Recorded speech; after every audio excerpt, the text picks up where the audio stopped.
Hi friends, welcome to my channel. இன்னைக்கு silk த்ரெட்டில் வந்து ceramic gold வச்சு ஒரு சென்டர் பேங்கிள்ஸ் எப்படி பண்ணலாம் அப்படின்னு பார்க்கலாம்.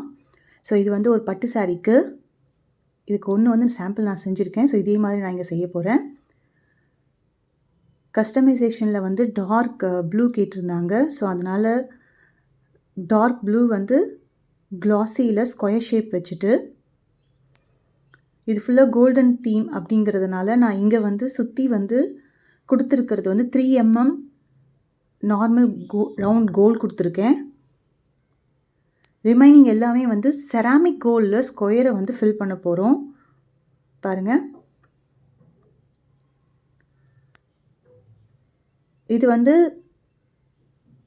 டார்க் ப்ளூக்காக நான் டார்க் ப்ளூ கொடுத்துருக்கேன். இப்போ நமக்கு உங்களுக்கு எப்படி வேணுமோ நம்ம அந்த கலரில் வந்து ஸ்டோன்ஸை வந்து நீங்கள் மாற்றி யூஸ் பண்ணிக்கலாம். இதுக்கு ஆப்டாக செராமிக் கோல்டு இல்லாமல் இப்போ இது வந்து இது வந்து நார்மல் ரவுண்ட் கோல்டு, கொஞ்சம் ஷைனிங்காக இருக்கும் டிஃப்ரென்ஸ். அதுக்காக அங்கே மட்டும் கொடுத்துட்டு ரிமைனிங் எல்லாமே வந்து செராமிக் கோல்டு தீமில் கொடுத்துருப்பேன் நான். இந்த மாதிரி நீங்கள் கொடுக்குறப்ப இது மாதிரி ப்ரெஸ் பண்ணிவிட்டு கொஞ்சம் ஃப்ளாட்டன் பண்ணுங்கள். சைடில் கொடுக்குறது வந்து கொஞ்சம் கல் வந்து தூக்குனா மாதிரி இருக்கும். ஸோ அதை ஃப்ளாட் பண்ணி கரெக்டாக ஃபிக்ஸ் பண்ணிட்டீங்கன்னா அது ட்ரை ஆகிறப்ப நல்லா ஃபிக்ஸ் ஆகும். ஸோ பாருங்கள், இதை வந்து நம்ம வந்து க்ளோஸராக வந்து ரெண்டு லைனாக வந்து நம்ம பார்டர் பேங்கிள்ஸில் வந்து இந்த ஸ்கொயர் ஷேப் மட்டும் வச்சு கொடுத்துட்டு வருவோம். அந்த மாதிரி இது வந்து 2 லைனில் வந்து ஸ்கொயர் ஸ்டோன் வந்து வந்துகிட்டே இருக்கும். இந்த மாதிரி அடுத்தடுத்து கொடுத்துட்டே வாங்க. கேப் இல்லாமல் கொடுத்துட்டு வந்தீங்கன்னா ஃபினிஷிங் வரப்போ எப்படி வரும்னு பார்க்கலாம். இதுக்கு வந்து நான் மேட்சிங்காக வந்து ஒரு சோக்கர் செட்டும் நான் வந்து ரெடி பண்ணியிருப்பேன்.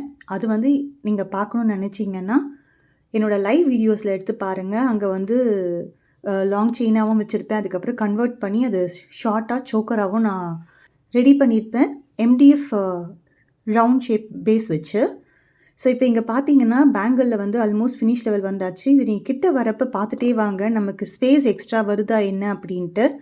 இப்போ இங்கே பார்த்தீங்கன்னா எனக்கு இது வந்து 2/4 சைஸ் பேங்கிளில் வந்து எனக்கு கரெக்டாக வந்து ஸ்பேஸ் வந்து பற்றிடுச்சு. ஸோ கொஞ்சம் கூட ஸ்பேஸ் இல்லாமல் கரெக்டாக ஃபினிஷ் ஆகிடுச்சு. பட் எல்லா சைஸ்க்கும் நமக்கு இந்த மாதிரி வந்து செட் ஆகும்னு சொல்ல முடியாது. பேங்கிள் சைஸ் வச்சு வேரி ஆகும். அப்போ என்ன பண்ணுங்கள், இதோட ரிலேட்டடாக இருக்கிற இந்த ரவுண்டு சர்க்கிள் ரவுண்டு ஸ்டோன்ஸ் இருக்குது பார்த்தீங்களா, ரவுண்ட் ஸ்டோன்ஸோ இல்லை நீங்கள் வந்து செராமிக் கோல்ட்லேயே நமக்கு ரெக்டாங்கிள் ஷேப்பும் இருக்கும். ஸோ அந்த மாதிரி கிடைச்சாலும் நீங்கள் ஃபில் பண்ணலாம். ஹோப் இந்த வீடியோ உங்களுக்கு யூஸ்ஃபுல்லாக இருக்கும்னு நினைக்கிறேன்.